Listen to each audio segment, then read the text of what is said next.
Tetangga gue satu ini, gimana ya? Gue jadi dekat banget sama dia ketika dia menjadi salah satu juri Indonesian Idol. Kita akan mengupas kisah perjalanan spiritual hidupnya di luar panggung. Seberapa berat masalah yang dihadapi oleh seorang Bunda Maya Estianty.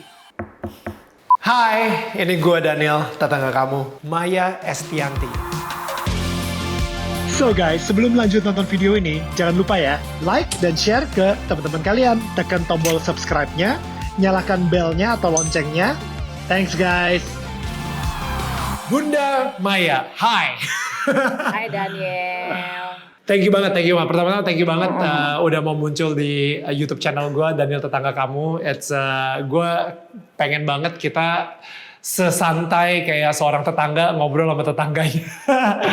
Kita sebenarnya lumayan deket kan rumah kita sebenarnya ya. Lumayan. Gila ya, itu sebenarnya kita deket banget, cuman gue nggak pernah. Iya ampun. Sebenarnya gue kalau misalnya pulang Idol bisa nebeng sama lu sebenarnya. BCL juga deket kan, BCL juga BCL. BCL deket. Lu semua lagi deket-deket.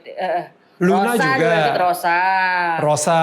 Luna juga, ya deket semua gitu. So, gue pengen ngobrolin mungkin dari yang paling awal banget gitu. Sebenarnya, bingung ya gue mulai dari mana ya? Kayak kita ngobrol tuh kayak suka ngacak-acakan gitu. Cuman gue mungkin pengen mulai dari Bunda saat itu pertama kali Bunda masuk dunia entertainment itu kan melalui modeling kan? Enggak dong. Awal ya waktu kecil ya. Awal ya. Model terus tapi di Surabaya ya. Terus SMP baru waktu itu masih ada majalah Aneka, terus ikut majalah Aneka gitu. Ada kayak Yes, inget nggak lo? Terus habis itu gue main musik aja. Habis itu gue kuliah kawin, gue nggak ngapa-ngapain. Habis itu selesai kuliah baru gue main di musik lagi gitu. Itu ketemu Mas Dani pas SMP, SMA? Gue kenal SMP sih. Gue kenal SMP. Kita sama-sama pemain piano dari Surabaya. Abis itu pas begitu udah kenalan dan abis itu pacaran SMA dan akhirnya menikah gitu. Ini SMA baru pacarannya. Dulu itu bisa dibilang Dani itu karena mungkin di Dewa 19 juga gitu ya. Dia itu benar-benar starnya banget, rockstarnya banget. He's like, wah, literally didewakan gitu sama banyak orang kayak gitu kan. How did you feel at that time sih sebenarnya? Kayak lu kayaknya udah ngerasa, udah deh gue nyaman nih. Suami gue rockstar, hidup gue udah akan terjaga sampai dia tua nanti. Dia salah satu rockstar terbesar di Indonesia. Lu kepikiran kayak gitu gak sih? Atau lu ngerasa, wah gila ini jadi khawatir karena laki gue rockstar nih, gue jadi gak insecure gitu misalnya. Gue untungnya orangnya tipe cuek ya. Jadi kalau misalnya insecure kayaknya sih bukan insecure masalah apapun. Kalau gue lebih insecure tuh lebih ke masalah finansial. Jadi misalnya gini, kalau misalnya pasangan gue boros, gue insecure di situ. Karena gue orangnya tukang nabung. Jadi gue orangnya gimana ya? Insecure bukan insecure yang wah dia bakal ada cewek gimana, enggak, tapi benar-benar sampai sekarang juga insecure kalau misalnya dapat pasangan yang kira-kira tukang boros banget atau yang boros banget gak bisa manage keuangan, itu gue insecure. Karena gue orang yang seneng banget nabung lah gitu loh. Dan Dani saat itu boros? Iya, dia boros banget. Bengis. Oke, ini cepet banget nih ya, agak-agak sedikit intermezzo dikit gitu. Lu gimana sih cara mengurus keuangan lu kalau misalnya gue boleh tahu? Lu ada berapa lama sendirian sebagai single mother misalnya seperti itu? Adalah saat dimana lu hanya bergantung mungkin sama job pun juga saat itu juga mungkin gak terlalu baik juga misalnya seperti itu. Bagaimana strategi lu untuk mengatur keuangan di saat tidak ada kepastian di depannya gitu? Gampang gitu kalau buat gue, karena gue tuh ahli nabung. Jadi gini loh, kalau gue tuh bukan orang yang konsumtif ya kan, udah pasti gue nggak kemana-mana. Misalnya gini, gue kalau suatu saat duit gue atau dulu ya duit gue nggak ada, gue sih alhamdulillah nggak pernah nggak ada ya, karena gue emang dasarnya tukang nabung sih ya. Jadi pada saat mendekati ke tipis tuh gue mendingan gak kemana-mana, gue mendingan di rumah, gak usah ngeluarin duit, bener-bener yang gak konsumtif berat. Dan gue alhamdulillah bukan orang yang konsumtif, jadi gue lebih seneng gue tabung untuk suatu saat gue beli properti. Karena buat gue itu lebih ada value dibanding gue harus shopping yang gak jelas. Jadi gue orangnya misalnya gini, kalau gue misalnya belanja segini, berarti gue punya uang lebih dari situ gitu loh. Gue gak pernah mau punya uang kepepet-pepet, gak mau. Gue mirip banget sih Bun, karena kalau misalnya gue sendiri contoh banget, misalnya gue ada job dan gue dapet let's say 10 juta rupiah misalnya. Mungkin gue tipe orang yang 8 jutanya itu gue tabung, atau mungkin untuk kehidupan sehari-hari malahan. Jadi gue ada let's say gue cuma hidup dari 2 juta rupiahnya itu gitu. Jadi justru 8 jutanya itu gue sisihkan buat biaya kehidupan sehari-hari, misalnya kayak servis apartemen dan lain-lain. Gue kebanyakan tabung. Gue dari 10 juta itu mungkin 4 jutanya gue tabung sendiri gitu.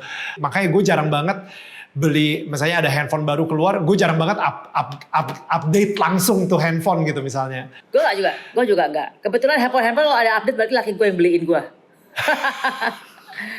jadi gue bukan tipe orang yang suka belanja yang nggak penting gitu loh. Kalau misalnya punya kayak sama kayak lo, misalnya gue punya uang 10 ya yang 2 juta, itu gue bisa hidup dari 2 juta itu aja. Gue bisa makan gue nggak perlu harus yang gimana banget, mewah-mewah banget, apa adanya. Mau nasi kotak juga hayu lah, yang penting enak gitu kan. Kalau gue segitu, itu aja.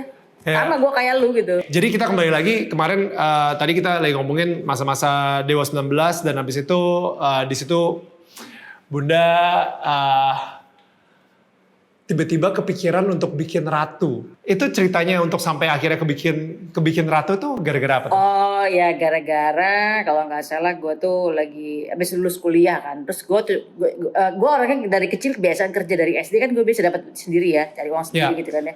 Terus tiba-tiba gue jadi ibu rumah tangga, sekolah, kuliah gitu kan, punya anak. 3 tahun doang gue betah untuk diam di rumah gitu kan. Setelah 3 tahun tuh gue benar-benar di titik dimana gue nggak bisa gini terus. Gue nggak mau tergantung sama orang. Gue emang dasarnya independen banget. Jadi akhirnya gue bilang sama mantan itu, bilang bahwa gue harus kerja gitu loh. Karena gue bilang sama dia bahwa lo bolehin gue kerja sebagai apa, DJ, penyiar radio, sebagai humas karena gue sekolah komunikasi UI kan, atau sebagai musisi gitu kan.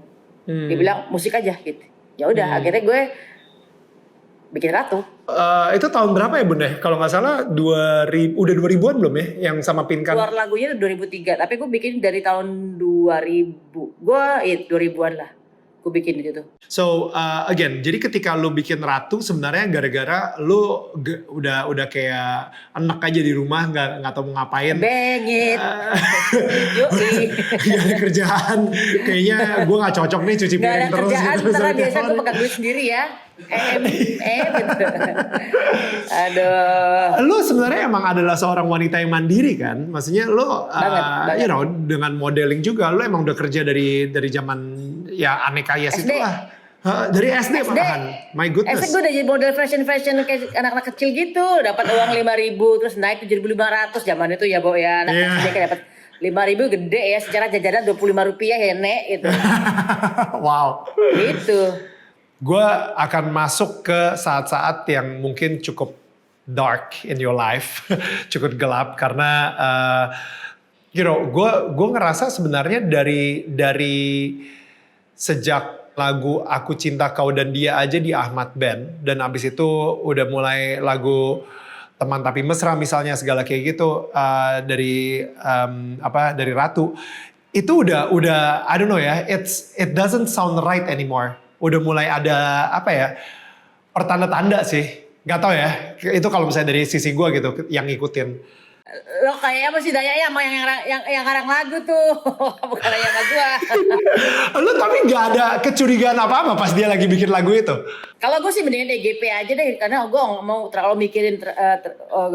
mau terlalu mikirin sesuatu yang bukan kapasitas pemikiran gue, karena buat gue tuh buang-buang energi kalau kita terlalu memikirkan hal-hal yang menyakitkan kan. Karena tiap hari udah banyak drama sih, jadi menurut gue lebih baik gue cuek aja gitu. Gue dengan hidup gue, lo dengan lo di hidup lo gitu. Sampai sekarang pun orangnya gue gitu. Gue dengan hidup gue, lo hidup lo. Jadi nggak mau saling mencampuri privasi orang lain. Cuman memang kalau pada saat itu menjadi hal yang prinsip tentang kesetiaan, itu agak berbeda gitu loh. Ya. Akan ada masanya di mana gue akan selesai bahwa misalnya gini, pada saat dulu mungkin banyak kejadian drama-drama itu, gue pada akhirnya gue sempat berpikir bahwa akan ada masanya gue akan bilang sudah cukup sampai di sini saja gitu, karena gue nggak mau menjadi manusia yang terus sakit. Mendingan gue pengen membahagiakan hidup gue sendiri gitu. Kayak hashtagnya semakin tua semakin bahagia. Nah, dan nanti kita akan ngobrolin soal itu. Karena emang kita sekarang udah tahu nih ending story-nya. Tapi pada saat itu kita semua nggak tahu story endingnya seperti apa. Saat itu mungkin pernikahan lu sendiri juga lagi ombang-ambing juga. Lu juga tadi sempat bilang kalau misalnya banyak drama dan lain-lain. Itu sendiri sebenarnya emang udah mulai ada pergesekan kali ya? Oh bukan, kalau drama kan banyak, ya namanya rockstar ya. Rockstar kan pasti kan perempuannya banyak ya kan gitu loh. Nah, jadi tapi kan itu kan gue nggak mau terlalu ambil pusing karena tapi kalau gue orang gini, pada saat sekali, 2 kali, 3 kali gue maafin, ke 10 kali gue akan bilang no, selesai, this is That's it, enough. gue nggak mau lagi. That's enough. Banyak, mungkin sekarang ini yang lagi nonton juga, banyak orang-orang yang sedang ada di pernikahan, tapi abis itu mereka bilang, pertama, karena gue adalah seorang istri yang baik, gue harus apapun yang suami gue bilang itu iya, yes and amen lah, kayak gitu misalnya. Apapun yang dilakuin, gue harus maafin demi pernikahan kita terlihat sempurna di mata orang lain. Atau anak-anak. Gue nggak pengen mempermalukan keluarga gue. Gue nggak pengen mempermalukan ibu bapak gue. Jadi dia sebagai seorang manusia yang baik dan benar, dia mengorbankan dirinya terus demi mempertahankan pernikahan yang sangat toksik. Kapan sampai akhirnya lu bilang this is enough? Sama seperti teman lo tadi bahwa gue akan bertahan ketika ketika misalnya itu gue melihat anak gue kan, ya kan, anak gue 3 gitu kan. Jadi gue ya udahlah, gue maafin gimana segala macam. Pokoknya gue nggak mau cerita detailnya ya. Pokoknya intinya tuh gue tetap bertahan sampai 10 tahun, sampai di tahun ke-9 itu tahun ke-10 tahun ke-10 pas anniversary gue bilang udah selesai, gue cukup. Inilah waktunya, selesai. Kalau gue bukan ngomongin tentang what happened atau apa yang dilakukan sama dia, tapi dari sisi lu sendiri, perasaan lu sendiri kayak okay, it's enough. Lu udah, soalnya gini, kadang-kadang kan ada orang yang udah mulai memutuskan ketika dia bilang, ketika gue udah mengorbankan lebih dari apa yang seharusnya, atau gue mempunyai sebuah prinsip tapi prinsip gue udah benar-benar udah jatuh banget, udah that means it's enough, it's stop. Lebih dari dalam diri lu sendiri sih. Jadi itu prinsip juga kan, prinsip kan. Iya. Loyalitas itu kan prinsip gitu kan. Kesetiaan itu kan prinsip. Jadi ya udah, maksudnya pada saat ada peristiwa yang membuat gue sakit hati zaman itu yang mungkin sudah terlalu kelewatan dan mungkin aku rasa semua media Indonesia juga pada tahu lah ya. Terus gue memutuskan untuk udah selesai. Lo pilih gue apa pilih gue? Pilih dia apa pilih gue gitu kan. Tapi gue kan gak mau pilih-pilihan. Kalau seseorang sudah berpaling dari kita, gue orang gak mau dipilih-pilih. Mendingan gue selesaiin. Karena gue gak mau jadi, gue tuh paling anti rebutan masalah cowok. Gue paling anti rebutan masalah kerjaan atau segala macam. Buat gue, kalau misalnya ada seseorang yang sudah berpaling ke orang lain, lebih baik ya udah pilih lu sama dia aja, jangan sama gua gitu loh. Gitu aja. Ini prinsip gua sampai ke depan juga begitu. Seandainya kalau juga delik jangan sampai gitu ya. Tapi kalau seandainya ada terjadi amit-amit ya, pokoknya prinsip gua ketika ada seseorang yang sudah berpaling ke orang lain, gua kan bilang lu pilih dia aja karena lu nggak pantas buat gua. Gue sempat baca berita. Lu katanya sempat ke psikiater karena setelah cerai lu nggak bisa nangis. Gue bingung sih, karena kalau misalnya gue denger dari cerita lu, ngapain juga nangis? Karena ini kan lu yang di abuse gitu. Maksudnya justru lu harusnya marah, bukan nangis karena sedih, tapi sebenarnya karena marah. Lu harus ke psikiater tuh untuk ngeproses apa gitu sebenarnya? Jadi gini, gara-gara gue itu kalau melihat segala sesuatu misalnya kayak kematian, kecelakaan, teman-teman gue ada yang kecelakaan, ada yang mati, ada ini, gue nggak bisa nangis. Gue bingung kenapa gue nggak bisa nangis ya gitu loh. Karena mungkin udah melewati masa yang sakit luar biasa. Terus pada akhirnya setiap ada peristiwa-peristiwa yang harusnya teman-teman gue nangis semua, cuman gue sendiri yang diem dan gue hampir mau muntah-muntah karena gue mungkin nggak bisa nangis tapi gue kayak enek gitu loh perut gue gitu. Tapi gak bisa nangis. Nah di situ gue aneh. Kenapa ya kok gue gak bisa nangis ya? Padahal harusnya peristiwa ini bisa semua orang nangis loh gitu loh. Misalnya ada yang meninggal teman gue benar-benar yang kayak oh dia Mai ini meninggal. Oh ya udah waktunya. Sedingin itu gue. Ya. Saking udah mungkin buat gue ya biasa kali takdir. Jadi kayak gak ada empatinya gitu loh. Itu sih. Makanya gue butuh Akhirnya psikiater untuk psikiaternya bilang apa? untuk hipnoterapi. Psikiater bilang ya, dia bilang katanya kamu terlalu melewati masa-masa yang menyakitkan banget sampai pada akhirnya kamu nggak tahu rasa sakit itu di mana gitu loh. Oh gitu ya, itu doang. Wow. Waktu gara-gara dari waktu sama kecil mendelete atau sesuatu yang enggak, kalau kecil gue sih orangnya enggak apa nangis, tapi nangisnya bukan yang nangis yang setiap lihat sesuatu nangis, lihat film nangis, lihat orang di jalan nangis, enggak, tapi gue nangis pada saat-saat kondisi tertentu yang benar-benar yang bisa tertentu aja sih itu. lu tadi pengen ngomong sesuatu, lu gitu. bilang kayak lu mempunyai sebuah kemampuan untuk ngedelete kayak bad memories. Iya, jadi emang banyak hal-hal yang gue delete. Pada akhirnya gue saking banyaknya sampai banyak masa lalu yang terlupakan. Dan itu juga katanya psikiater bahwa kamu banyak melupakan masa lalu sehingga dan kamu banyak melewati kesakitan yang luar biasa. Jadi kamu nggak, ya, jadi hasilnya kayak gini. Ini gue cerita ya, gue pernah dulu suatu saat gue tuh pernah kan gue lapor waktu itu ke KDRT ya. Terus gue disuruh sama kepolisian untuk diterapi di psikolog, gue lupa namanya apa, ntar gue cari deh namanya apa tuh ya. Itu pemerintah punya gitu loh. Terus gue diteliti kan, dianalisa gitu loh. Dan gue orangnya ketawa-ketawa. Orang gue sedih gak sedih, bentukannya ketawa-ketawa kayak kita di ruang ganti juri itu kan, ketawa-ketawa ngakak-ngakak gitu. Kesimpulan mereka bahwa gue tidak mengalami stres, tidak mengalami tekanan psikologis. Mereka bilang begitu. Gue bingung sama orang-orang itu psikolog-psikolog yang ditunjuk oleh kepolisian. Gue bingung loh. Sampai gue suatu saat gue kesel banget. Gue bilang gini dalam setiap seminar. Gue bilang gini, Anda tahu yang namanya kekerasan dalam rumah tangga itu? Gue bilang gitu. Itu yang paling berat adalah di persuasif ya, verbal tuh. Itu yang paling berat dan berbahaya. Kenapa? Nggak ada lukanya, nggak nampak. Sepertinya nggak ada lukanya. Padahal tuh luar biasa, efek jangka panjangnya itu luar biasa. Terbukti dengan gue malas melakukan relationship dengan bertahun-tahun kan gitu loh. Trauma dengan hubungan, bahkan mungkin dideketin laki-laki, udahlah ngapain sih nikah gitu loh. Itu traumatis gue, tapi mereka memvonis gue normal itu loh. Itu yang gue kesel banget. Actually, menurut lu sehat gak sih sebenarnya untuk bisa ngedelete pain, maksudnya rasa pahit atau rasa sakit itu? Lu mempunyai kayak superpower sebenarnya, karena banyak orang yang gue tahu justru sehat gitu untuk bisa ngeproses pain itu menjadi sesuatu yang membuat mereka menjadi lebih kuat daripada kayak udah deh gue taruh aja di store, di gudang, gue kunci, mudah-mudahan nggak keluar lagi. Misalnya seperti itu. Ya itu cara tercepat untuk melupakan peristiwa yang traumatik ya. Cara tercepat ya delete, melupakan. Jadi dilihat aja ke depan, nggak usah ngeliat spion lah gitu loh. Boleh ngeliat spion tapi jangan terlalu sering. Jadi ngeliat depan aja. Pokoknya hari ini yang masa lalu gue delete, gue nggak mau lihat lagi. Gue harus ke depan, gue fokus ke depan, kejar terus ke depan gitu. Jadi itu yang cara tercepat untuk melupakan masa lalu yang menyakitkan. Kita kita udah tahu banget sekarang ini the end story-nya seperti apa.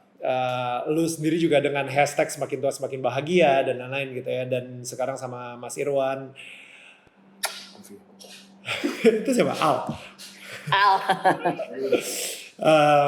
Nah, gue penasaran sih, kayak pasti ketika saat itu lu sebagai ibu, balik lagi ya pas lu pas lagi bercerai itu kan Dani sempat nggak memperbolehkan lu untuk ketemu dengan anak-anak. Gue sebagai ayah aja kalau misalnya nggak bisa ketemu sama anak-anak gue, itu gue udah depresi kali. Maksudnya stresnya tingkat tinggi banget gitu. Apalagi seorang ibu 3 anak lagi. Again, kita sekarang udah tahu hasil akhirnya, tapi saat itu kan lu nggak tahu.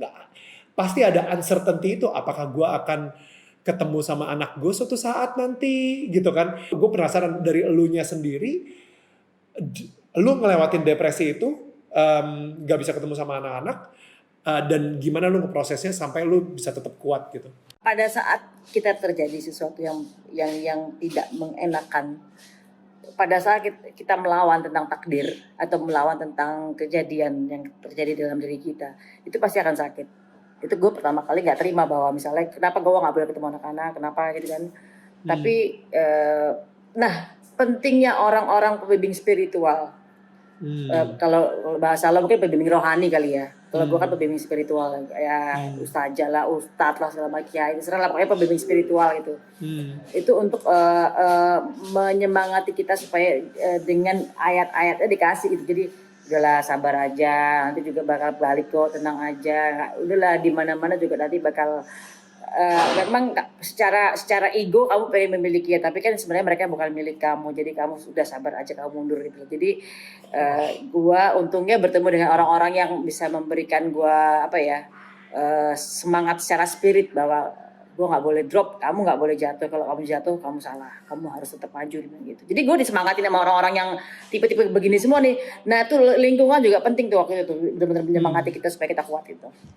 Itu tuh. Ini menarik sih, actually di Daniel Tetangga Kamu ini gue udah mungkin wawancara 3 membernya geng tempe kalau gitu ya. Bentar, Luna termasuk geng tempe bukan sih? Belum, enggak. Oh belum ya, sorry. Jadi Kathy udah.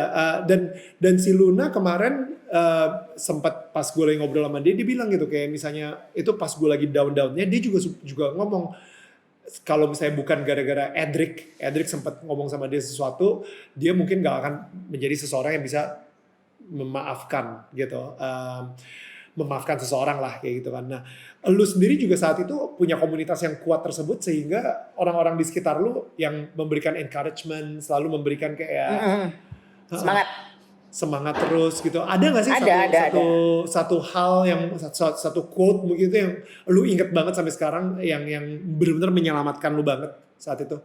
Gue cuma dikasih tahu gini waktu itu ya. Udahlah, nggak usah lo cari anak-anak lo. Lo yakin aja suatu saat mereka akan kembali kepada kamu. Gak usah pakai hukum manusia, soal ego lo maju-maju berantem gini, gak usah. Lo pakai Tuhan aja untuk mengembalikan anak lo sendiri. Gak usah pakai dengan ego kita masing-masing lah. Kita gotok-gotokan, tarik-tarikan anak, yang ada kasih anak lo. Lo mundur aja, gak usah. Biarkan Tuhan nanti mengembalikan anak-anak kamu ke kamu sendiri. Itu akan lebih indah waktunya digituin. Gue mundur langsung mundur. Kalau ibarat perang tuh, udah, mundur. Pasukan mundur, gak usah dilawan. Terima takdirnya gitu loh. Udah. Gitu. Akhirnya gue menerima dan gue akhirnya sama sekali tidak mencari anak-anak. Gue fokus dengan kerja. Gimana caranya gue harus beli rumah lagi, gue bangun lagi karir gue ya kan gitu. Gitu. Dan itu luar biasa banget sih Bun. Dan tadi gue suka banget yang lu ngomong gitu, kayak ketika lu udah ngerasa udah ini bukan dengan kekuatan gue lagi, tapi udah kita pakai kekuatan Tuhan aja kok.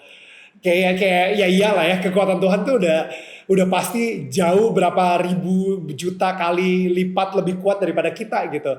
Dan akhirnya ketika kita menyerahkan itu sama Tuhan, kita berserah sama Tuhan, kita bisa bukan lagi fokus ke problemnya, tapi kita fokus sama apa yang kita bisa lakukan sekarang gitu. Yang nggak bisa kita kontrol ya kita berserah sama Tuhan aja gitu kan.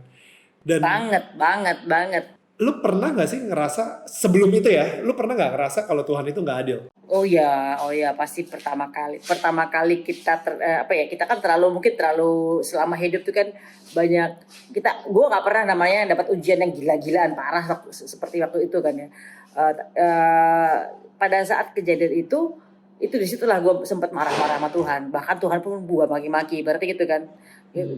Saking gue gak terima bahwa kenapa kok ibaratnya kan gue gak melakukan sesuatu yang selama ini yang bagaimana gitu loh, tapi kenapa kejadian ini menimpa gue gitu kan. Nah itu disitu gue marah-marah, tapi disitulah namanya proses pembelajaran hidup ya. Tiba-tiba dikasih PR sama Tuhan yang kita gak siap kan, pasti marah-marah pasti, tapi mengumpat-umpat, memaki-maki Tuhan tuh udah pernah gue lewatin. Tapi pada akhirnya untungnya gue ketemu orang-orang yang penasihat pembimbing spiritual ini yang akhirnya yang kamu gak boleh gitu kan, ini kan pasti ada hikmah baiknya di depan nanti. Jadi itu yang apalagi misalnya keluarga gue kayak kakak gue terus tinggal bareng sama gue, sepupu gue Theo itu tinggal bareng sama gue, jadi sama-sama saling menguatkan satu sama lain gitu. Itu kita nggak pernah ngira ya kayak cara Tuhan untuk membuat lu berkumpul lagi dengan anak-anak lu, dan ternyata melalui bencana yang cukup intense, musibah juga, musibah banget malahan. Saat itu terjadi sama Dul, dan itu sebuah musibah yang bikin kita semua terkejut banget, dan di situ pertama kali lu ketemu sama anak-anak lu juga gitu kan? Sebenarnya bukan pertama kali. Jadi sebelumnya udah pernah ketemu, tapi bukan yang intens itu enggak. Tapi ya misalnya sempat seminggu sebelum itu kecelakaan, gue sempat ke Bali. Itu pertama kali gue liburan lagi sama anak-anak. Pertama kali liburan keluar lah pokoknya gitu, keluar dari Jakarta lah ya, sama anak-anak. Itu seminggu sebelumnya. Terus gue ajak anak-anak ke Bali. Waktu itu anak-anak udah boleh ikut gue untuk liburan doang. Habis itu mereka gue balikin lagi ke bapaknya kan. Udah gue balikin lagi. Nah kemudian kecelakaan itu, kecelakaan dulu itu. Itu disitulah turning pointnya anak gue pindah gitu. Oh, anak-anak itu semua langsung pindah ke rumah lu tuh? Enggak. Dulu. Satu-satu ya? Oh my God, satu-satu ya? Satu. Iya. Gila ya, Tuhan itu kadang-kadang bekerjanya kayak gitu ya. Kayak kita, ekspektasi kita, oke ini nih saatnya nih, tiga-tiganya langsung balik lagi ke gue. Nggak, tetep aja satu-satu dulu gitu. Sabar gitu. Kocak banget. Jadi begitu pada saat anak gue minta balik ke rumah gue tuh si Dul tuh sampai gue gini, jangan dong please, gue udah keenakan single sendirian, enak gitu. Cepetin gue kan. Sidul telepon gue, Bunda gimana nih, aku lagi ada kelas sama ayah gitu, aku boleh pindah situ gak? Oh jangan nak, kamu masih ada kasus hukum, kamu beresin dulu di sana gitu. Gue pokoknya yang lu bayangin aja bertahun-tahun, 7 tahun gue sendiri, berapa tahun ya? 5 tahun, 5 sampai 7 ya, 7 tahun gue sendirian, gak ada anak-anak, dan gue bener-bener udah kayak orang single fighter yang happy gitu. Jadi begitu anak gue balik, satu pun gue kayak ada, waduh ntar gue harus ngurusin lagi anak-anak di sekolahnya, ininya pusing gue gitu kan. Terus akhirnya tapi dulu maksa untuk pindah. Dari dulu pindah akhirnya mulai tuh ketarik yang lain tuh. L mulai ketarik, Al juga ketarik. 2 tahun kemudian di Al nyusul 2015. Terus L juga, kalau L kemarin mulai semenjak bapak yang masuk penjara, mulai di rumah gue gitu. Sekarang jadi Al sama L tuh yang mondar-mandir sana sini, bisa sebulan di sana, bisa sebulan di sini. Jadi gue sih sebenarnya nggak mau apa ya, dari saat gue dulu cerai sih gue nggak mau posesif terhadap anak-anak. Gue tuh orangnya sangat fair. Kalau emang itu bapaknya ya silakan aja sama anak bapaknya. Kalau emang ibunya jangan larang gue dong ketemu anak-anak. Jadi gue orangnya sangat sangat bijak ya kayak masalah gituan itu. Gue selalu percaya gitu, maksudnya kayak gue gak tahu kalau misalnya di Quran tuh seperti apa, tapi kalau misalnya di Injil gitu kan kayak gue gak tahu ini sama apa enggak ya. Hari pertama Tuhan menciptakan bumi dan segala isinya sampai 7 hari gitu. Hari ke-7, dan kita percaya banget kalau misalnya angka 7 itu adalah angka kelengkapan, it's completion. Maksudnya itu lengkap lah, sudah 1 sampai 7, udah 7 itu lengkap. Nah tadi lu mention angka 7, yaitu 7 tahun lu gak sama anak-anak lu. Berarti sebenarnya gue ngerasain banget kalau Tuhan tuh mempunyai sebuah rencana di 7 tahun itu untuk menempa lu banget gitu. Tanpa anak-anak, ya kan? Kayak lu kayak di restart. Lu bener-bener kayak yang tadinya lu dari diproses di sekolah ya sama Tuhan. Diproses tapi di restart gitu. Jadi yang tadinya lu udah nyaman berkeluarga, dan akhirnya ketika lu lepas dari keluarga tersebut, lu benar-benar lepasnya sendirian, tanpa suami, tanpa anak-anak, dan lu benar-benar sendirian banget selama 7 tahun. Dimana kayak setelah 7 tahun Tuhan bilang, oke, udah selesai, udah lengkap, prosesnya udah kelar. Nah sekarang lu boleh ketemu lagi sama anak-anak lu. Kayak gak tau ya, gue ngerasanya seperti itu gitu. Dari 7 tahun itu menurut lu kalau misalnya kita ngeliat ke belakang, apa yang pelajaran yang lu dapetin dari situ? Lu jangan salah, gue sebenarnya sudah tahu bakal ngalamin sekitar sepanjang itu gue bakal diuji, gue udah tahu. Karena kan kalau gue kan orangnya tipe kalau misalnya gue lagi galau, gue buka kitab gue gitu kan ya. Yang misalnya bicara dengan dalam hati sama Tuhan, lo tiba-tiba ya Tuhan ini gimana, berapa lama gue diuji, terus gue buka kitab gue dong, Al-Quran ya kan. Terus jawabannya gini, Nabi Musa itu ikut kerja dengan mertuanya kalau itu 8 tahun. Kalau di bahasa lo kan Jetro, bahasa gue namanya Syekh Madian itu kan. Oke. Itu 8 tahun sempurna 10 tahun, dan itu terjadi loh. Jadi gue begitu aku baca gitu, lama banget itu gue diujinya. Gue gila, kayak lu divonis di penjara lu 8 tahun 10 tahun gitu kan stres lu gitu. Tapi dengan lu tahu bahwa lu tahu angkanya segitu, jadi paling enggak lu mempersiapkan bahwa ya udahlah, belum waktunya selesai nih, masih diuji terus, gak apa-apa, masih di sekolah, disekolahin kehidupan gitu loh. Dan lu kayak hati lu udah siap buat itu ya, kayak kalau misalnya mau 8 tahun, mau 10 tahun, let's bring it on gitu, kayak lu udah siap banget. Awal-awal enggak, karena gila lama banget kayak lu divonis, lu masuk penjara 8 tahun, enak gak dengerin, males kan gitu kan. Ini kayak yang kamu akan saya uji 8 tahun, sempurna 10 tahun. Buset, gue langsung wah, lama banget gitu kan. Itu sih gila sih waktu itu. Cuman pada akhirnya disitulah gue, tapi jadinya enak karena apa? Tahu nggak terlalu resah dengan kapan sih kok nggak selesai. Memang dalam 10 tahun ini, 10 tahun tuh, 8 tahun itu kebanyakan banyak drama banget, banyak nangisnya lah dibanding happy-nya. Makanya kenapa ada hashtag semakin tua semakin bahagia, itu adalah gue mengafirmasi terhadap kata-kata bahwa gue pengen itu kejadian dengan kata-kata bahwa semakin tua semakin bahagia. Karena 8 tahun gue sendiri tuh banyak gue sedih gitu loh. Ya, dan oke, sekarang kita mau ngomongin si hashtag semakin tua semakin bahagia itu ya. Maksudnya sekarang ini gue yakin banget pasti masih ada lah, kayak gesekan-gesekan atau misalnya gak mungkin lu setiap hari itu bahagia selalu gitu. Tapi itu si semakin tua semakin bahagia itu kayaknya lu pengen ngasih tahu juga ke diri lu sendiri juga ya, bukan ke orang-orang aja gitu. Diri lu sendiri juga, no, tetap aja kita harus mikirin gue sekarang ini di situasi gue atau kondisi gue saat ini, kalau misalnya dulu gue 80% menangis, sedih, sekarang nih 80% bahagia, 20% mungkin sedih kayak gitu. Enggak, jangan sampai gue sih jangan sedih loh. Jangan juga. Bukan sedih, maksudnya kayak ya ada lah, maksudnya manusia kan nggak mungkin kayak gitu terus gitu, pasti ada lah. Ya namanya kalau kita diskusi sama anak-anak atau pasangan ada sedikit-sedikit, wah mulai agak kenceng nih ya, tapi itu kan biasa, bukan hal yang, bukan problem, Standar bukan drama, pernikahan ya kayak gitu. itu nggak penting lah gitu. Iya gitu. Ya jadi hashtag semakin tua semakin bahagia itu adalah doa gue, karena dulu gue sering sedih. Jadi gue gue pengen supaya semakin tua nanti gue semakin bahagia gitu. Dan itu begitu gue 10 tahun gue 10 tahun selesai gue cerai ya. Terus 10 tahun gue nikah kan sama Mas Irwan itu. Pas 10 tahun tuh. Jadi sempurnanya di 10 tahun ini ya udah. Oh wow, gitu. itu ya berarti ya, yang tadi angka 8 sampai 10 tahun itu 10 tahunnya itu pas nikah sama Mas Irwan. Wow. Persis.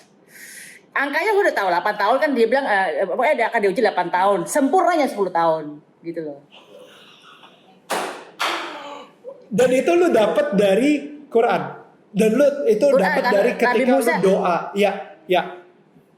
Nabi Musa pokoknya di Al-Quran itu dibilang pokoknya dia akan kerja sama mertuanya itu 8 tahun, sempurna 10 tahun dibilang gitu.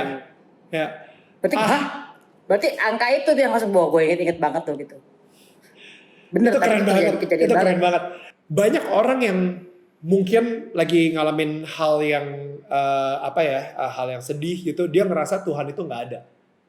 Padahal lu justru mendengar Tuhan dengan begitu jelas ketika lu lagi sembayang dan ketika lu lagi ada koneksi tersebut, sehingga akhirnya di hati lu dibilang 8 tahun ujiannya, 10 tahun disempurnakan, dan akhirnya kejadian. Dan ketika lu lagi yang tadi lu bilang 80% sedih, menangis-nangis dan lain-lain, menurut lu Tuhan saat itu lagi ada di mana? Lagi waktu gue pertama kali kena ujian ya, musuhan sama gue. Saat itu ya gue pikir dia lagi musuhan sama gue, kayak lagi marah nih sama gue, lagi musuhan sama gue, kurang ajar Tuhan ini. Dulu begitu dulu ya. Maaf Tuhan ini. Dulu gitu. Iya. Kapan itu berubah? Tapi tahun 2009. Jadi gue cerai tahun 2008. Terus gue 2009 gue mulai berdiskusi dengan orang-orang pecinta Tuhan dengan lain di luar agama gue. Jadi gue mulai berdiskusi dengan orang-orang yang mencari Tuhan semua atau mencintai Tuhan dengan caranya masing-masing. Gue mulai berdiskusi tuh asik-asik gitu. Mulai debat-debatan nih, karena gue nggak tahu ajarannya, dia nggak tahu ajaran gue gitu. Jadi sama-sama debat-debatan biasa gitu. Sama-sama blok on, kita berdua sama-sama lo nggak ngerti punya gue nggak ngerti punya lo. Tapi kita asik debatnya, benar-benar yang debat yang nggak perlu. Tapi kadang-kadang beranteman gitu. Tapi lama-lama akhirnya gue mau nggak mau gue harus bacain kitab supaya gue nggak kalah dalam debatnya gitu kan. Udah akhirnya gue belajar kitab di luar kitab gue gitu kan. Pada akhirnya keterusan dengan terus lama-lama kok dengan membaca kitab di luar kitab gue juga udah pasti udah ngerti. Cuman dengan melihat kitab-kitab lain kan ada bahasa lain, ada bahasa penyampaian yang lain gitu loh. Walaupun sebenarnya intinya sama gitu, tapi paling enggak gue ngerasa bahwa semakin akhirnya gue mencari makin pengen tahu tentang siapa sih Tuhan itu. Ya. pengen mengenal lebih deep, lebih dalam gitu loh. Akhirnya gue diskusi perkumpulan gue, diskusi orang-orang mengkaji kitab. Pada akhirnya kita ketemu orang-orang yang sama-sama mencari Tuhan, tapi dengan jalannya masing-masing gitu. Akhirnya sekarang Tuhan di mata lu seperti apa? Setelah lu riset-riset, lu mengkaji dan lain-lain gitu, akhirnya Tuhan sekarang nih, lu kan mempunyai hubungan yang kuat dong dengan Tuhan sekarang nih ya. Jadi akhirnya nih, yang tadi lu kayak maki-maki dan lu gimana sih Tuhan nih dan lain-lain, sampai akhirnya sekarang lu mempunyai image Tuhan itu seperti apa? Lucu sih Tuhan. Lu tau film PK gak? PK. Gue selalu kasih contoh ini sih ke orang-orang sih. Ada dua Tuhan di dunia ini. Ya. Tuhan yang mencintai kita, Tuhan yang diciptakan manusia, sama Tuhan yang menciptakan manusia. Nah itu gue prosesnya kayak gitu tuh. Kalau dia kan masuk ke agama, masuk ke sekte ini, masuk ke agama belajar, gue kan baca kitab ini. Jadi pada akhirnya pada saat gue mencari Tuhan, gue tidak mau menjadi, kan selama ini gue menjadi Islam karena kan gue lahir dari keluarga Islam. Ya kan, gue tidak mau terdogma dengan bahwa yang paling benar agama gue atau paling benar agama lo, gue gak mau terdogma itu. Pada saat gue mempelajari, gue harus mengosongkan semua pikiran gue bahwa gue accept semuanya, bahwa gue pengen tahu ini mana sih ya kan, kayak film PK itu loh. Jadi benar-benar semua dimasukin ya kan, ibaratnya dipelajarin semua kan. Nah disitulah gue makin deep tentang Tuhan pada akhirnya gitu. Dan pada akhirnya gue ketemu perkumpulan yang benar-benar yang itu tadi yang gue bilang, semua tuh orangnya benar-benar mencintai Tuhan itu tulus banget, dan tapi tidak mengganggu keyakinan kita masing-masing, tapi semuanya benar-benar kalau ngomongin Tuhan tuh mereka happy banget, dan benar-benar kita ngomongin dan benar-benar yang, jadi gimana ya, jadi ya akhirnya gue tuh paling gak suka dipaksa untuk mencari Tuhan. Gue paling gak suka. Ayo, lu harus gini. Ayo kamu fanatik. Gue gak bisa. Gue orangnya kalau Maya makan ini, vitamin ini. Emang vitamin ini isinya apa? Kenapa aku harus makan ini? Kandungannya apa aja? Dibuat tahun berapa? Jadi gue harus detail, harus tahu. Kenapa gue harus gitu loh. Kalau kita harus disuruh berdoa kepada Tuhan. Gue pengen tahu Tuhan gue kayak gimana sih? Sehebat apa sih? Sedetail apa sih? Maksudnya gue harus tahu dong. Nah, itu pun harus lolos uji dulu. Begitu gue makan obat ya, sembuh gak ya?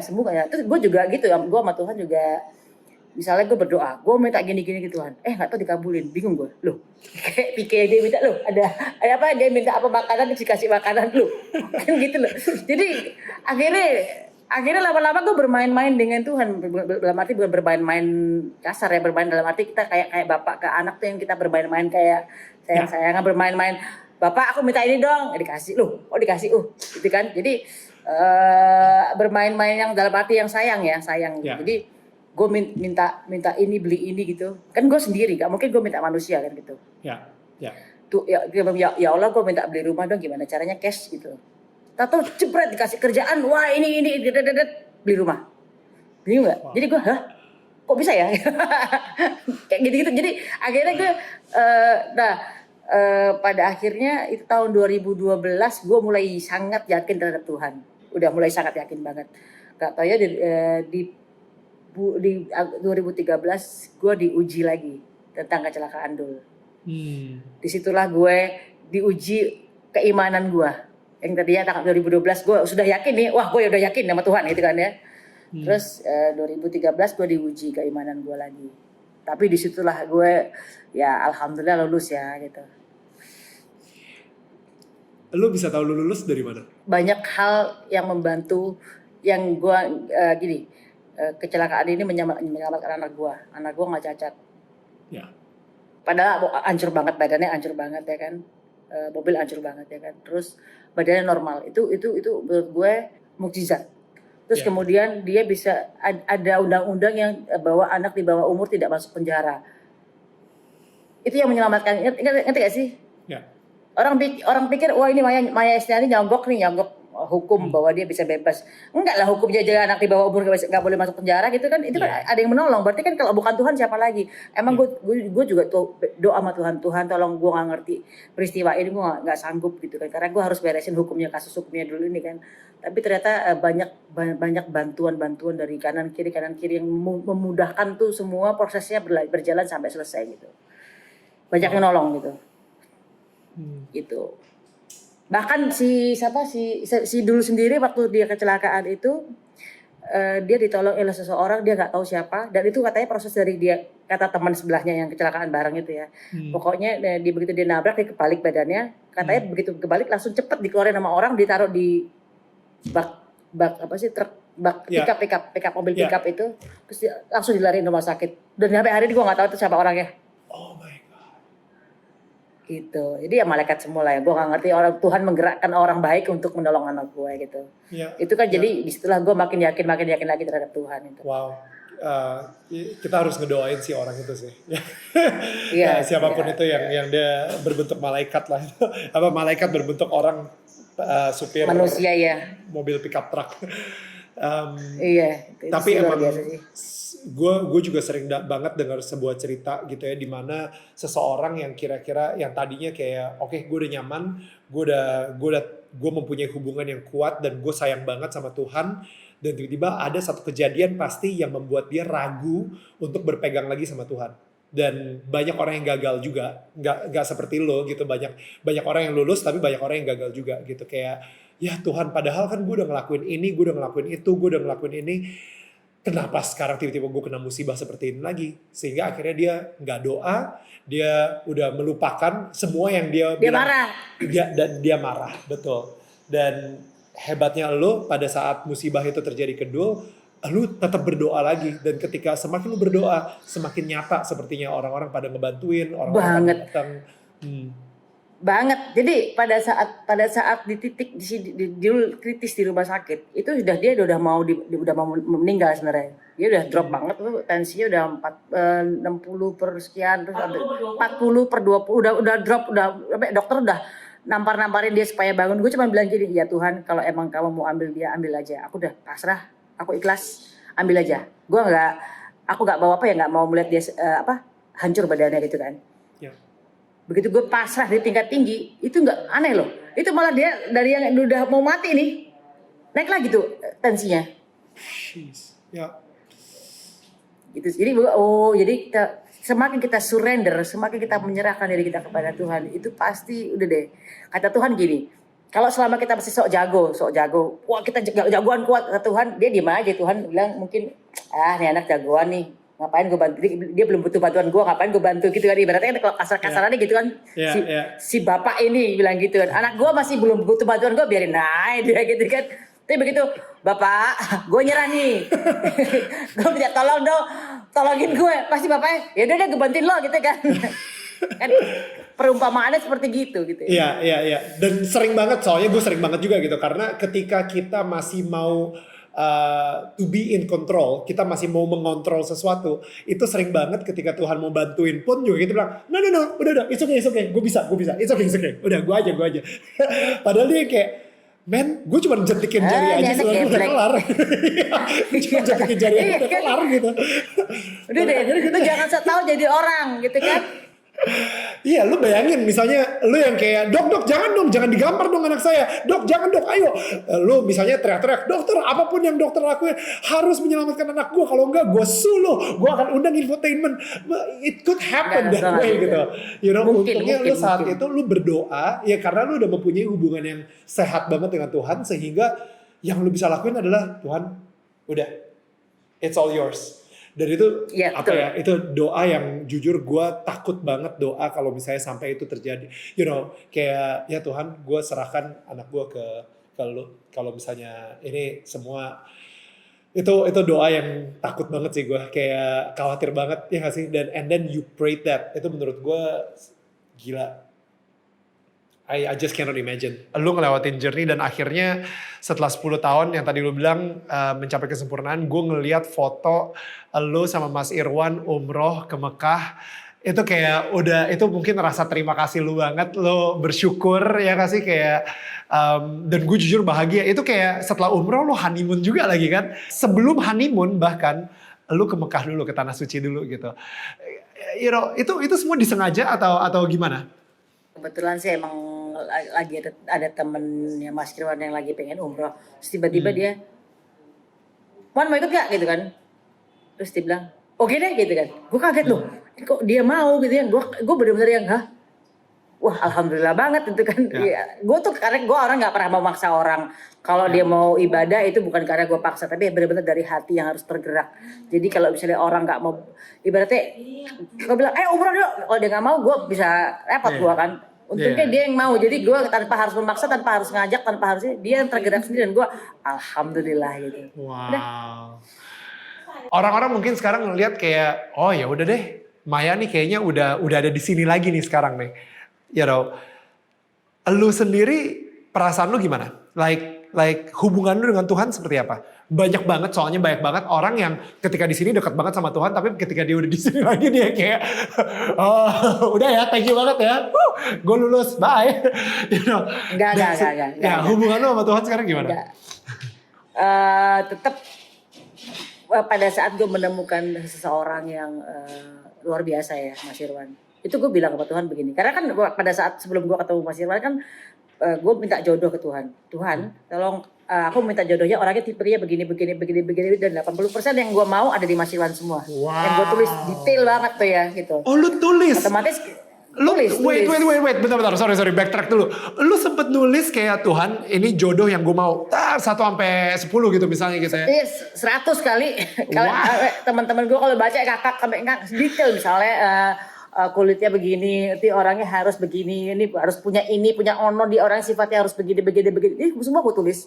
Wow, oke. Ini kayaknya pelajaran buat semua yang jomblo di luar sana gitu ya. Kalau misalnya lu pengen mempunyai suami idaman lu tulis dulu gitu. Karena banyak dari mereka kayak ya udahlah, gue berharap aja nanti kalau Tuhan yang ngasih gue akan kayak gini. Tapi lu benar-benar ada effort untuk nulis sehingga itu jadi seperti afirmasi atau mungkin jadi kayak doa lu lah, semacam doa lu gitu ya. Iya emang gue berdoa lagi umrah. Setiap umrah gue umrah terakhir waktu dulu tahun 2000 berapa ya, 2015 kali ya. Itu gue doain itu tuh. Gue doain itu. Panjang sampai gue ketawa-ketawa kok karena perasaan. Jadi gitu, ini hal yang mungkin kayak gue kalau gue bilang dia, oh ya Allah, aku pengen rumah, bayarin dong cash gitu. Kayak kita kayak ngomong sama orang, kalau orang yang terlalu fanatik terhadap agama, mungkin ini orang nggak sopan banget cara ngomongnya sama Tuhannya. Ya. Terlalu padahal loh, kita kan relationship kita sama Tuhan kan sesayang-sayang kita, kayak kita sayang sama pasangan, sayang sama orang tua ya kan. Jadi terserah gue mau ngomong kayak gimana ya kan. Bahkan kalau misalnya orang-orang yang garis keras mungkin gue dibilang, Maya gak sopan cara ngomong sama Tuhan. Gak bener tuh caranya gitu kan. Tapi kan gue punya cara sendiri untuk berhubungan sama Tuhan gue gitu kan ya. Dengan secara semanja mungkin lah gitu loh. Jadi pada akhirnya gue ketemu laki gue, terus gue bilang gini sama Tuhan, ya Allah gitu, ini orang yang gue ketemu ini orang yang kaya. Tapi Tuhan, engkau lebih kaya dari dia gitu. Karena engkau lebih maha kaya lah. Jadi apapun mudah-mudahan aku akan meminta segala sesuatu hanya lewat engkau aja.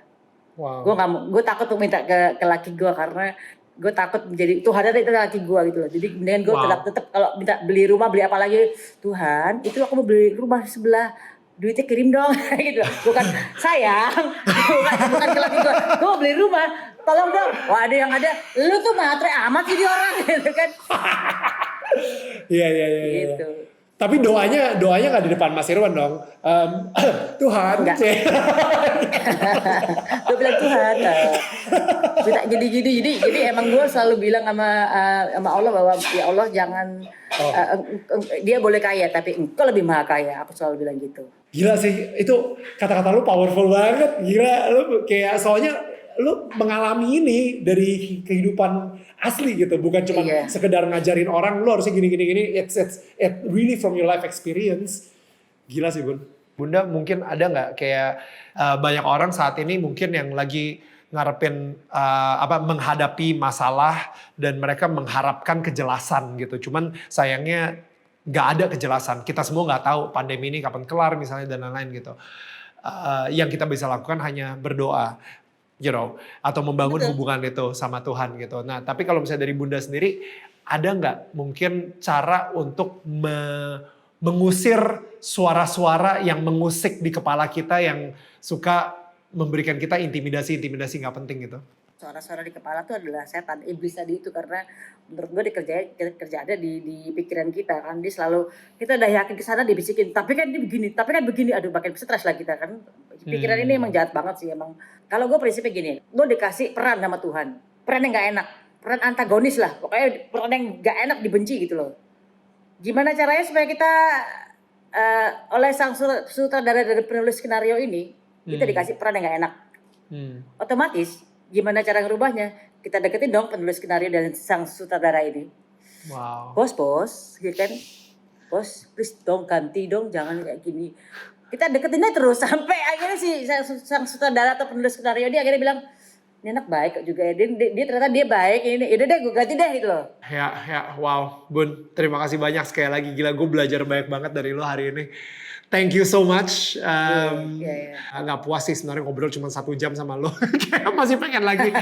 Tapi banyak banget yang gue pelajarin asli. Kayak perjalanan hidup lo itu benar-benar kayak, ya kayak tadi sih sinetronnya lo benar-benar pertama lo pasrah banget untuk menjadi si peran antagonis atau mungkin peran yang kayak kalau misalnya di sinetron peran yang ditindas mulu, ditindas mulu gitu. Tapi akhirnya kayak lo dengan kerendahan hati lo ngomong ke sutradara, lo bilang kayak tolong dong kayak peran gue sekali-sekali gue jadi wanita yang kuat. Ada rewardnya kapan nih? Tapi itu butuh kerendahan hati. Bun, thank you banget. Gue gak sabar nanti setelah pandemi kita ketemu lagi, kita nongkrong lagi. Dan ya salam buat Mas Irwan juga. Tadi gue ngeliat Al sama Dul juga, salam juga. Make more music. Wah gila, gue kayak gak sabar. Kemarin lagunya Tiara bagus banget. Cie. Gue cuma cie. Aduh, zaman itu ya. Saksi sejarah ya Nek. Lumayan. So, Bun, thank you banget. Ya wes, oke. All the best. Kita ketemu lagi nanti habis pandemi ya Bun. Sama-sama bro ya. Bye. Thank you Daniel. Thank you. Guys, kita tadi sudah mengikuti kisah perjalanan hidup Bunda Maya yang baru sekelibet aja. Kira-kira kalau misalnya kalian mempunyai tetangga, teman, orang tua, atau siapapun yang kalian sayang juga mengalami hal yang sama, langsung share video ini ke mereka. Karena kita nggak pernah tahu kalau misalnya video ini ternyata bisa merubah hidup seseorang. Jangan lupa untuk klik tombol subscribe, pencet bell atau loncengnya, dan bagikan video ini ke tetangga kalian.